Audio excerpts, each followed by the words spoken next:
विवाह संपन्न हुआ। आज से आप दोनों पति पत्नी हैं।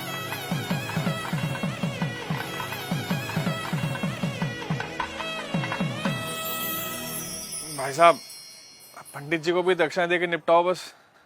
हाँ हाँ जीजा जी, याद है मुझे। पंडित जी, आपकी दक्षिणा। यजमान, मात्र 1100 रुपए दक्षिणा। अरे तो इतना हैरान क्या हो रहे हैं पंडित जी? जो रेट चल रहा है वही तो दिया है। दक्षिणा रेट से नहीं, सामर्थ्य के अनुसार दी जाती है यजमान। अरे तो क्या पूरी गड्डी पकड़ा दें आपको? अरे श्रीमान, मैंने ऐसा कब कहा? मैं तो बस ये कह रहा हूँ कि आप लोगों ने विवाह इतनी धूमधाम से किया है और दक्षिणा इतनी कम।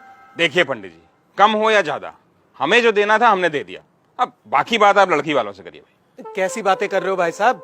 हमारे यहाँ पंडित जी को दक्षिणा लड़के वाले ही देते हैं। अरे पापा, 2100 दे के बात खत्म करो ना। ठीक है ठीक है। भाई साहब पगला रहे हो क्या? किस बात के 2100? 1100 काफी है, उससे 1 रुपया ज्यादा मत दो।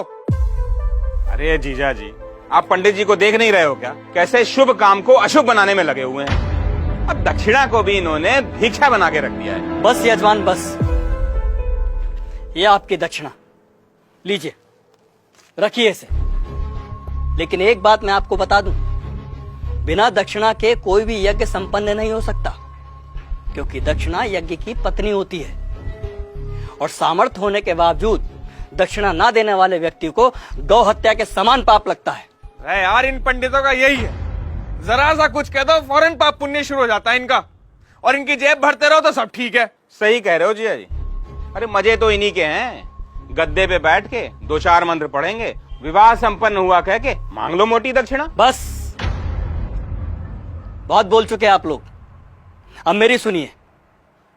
अरे आप जैसे व्यक्ति लाखों करोड़ों रुपए विवाह के खान पान, गहनों, महंगी गाड़ियों, आतिशबाजी और बैंड बाजों में खर्च कर देते हैं, लेकिन जब समय आता है पंडित जी को दक्षिणा देने का, तब आपके हाथ रुक जाते हैं, मानो पंडित ने दक्षिणा नहीं आपसे आपकी संपत्ति मांग ली हो।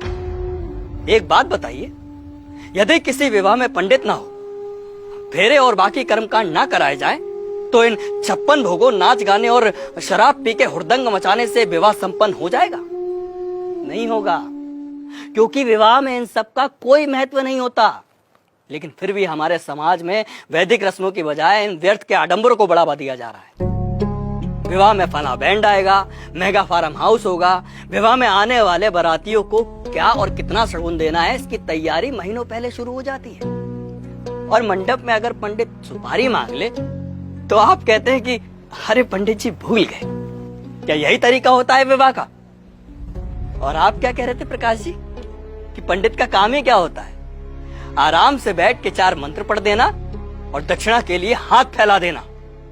तो श्रीमान सुनिए, विवाह गुड्डे गुड़ियों का खेल नहीं होता, 7 जन्मों का अटूट बंधन है, जिसमें पंडित मंत्रोच्चारण करके देवताओं का आह्वान करता है और वर वधू को परिणय सूत्र में बांधता है।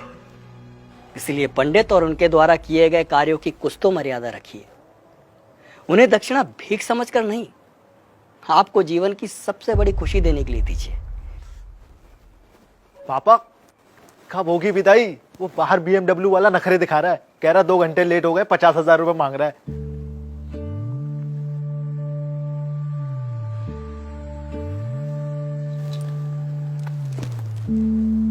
ये तुम्हारे विवाह की दक्षिणा।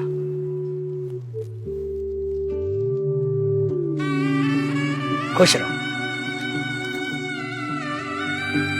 पंडित जी, पंडित जी, पंडित जी,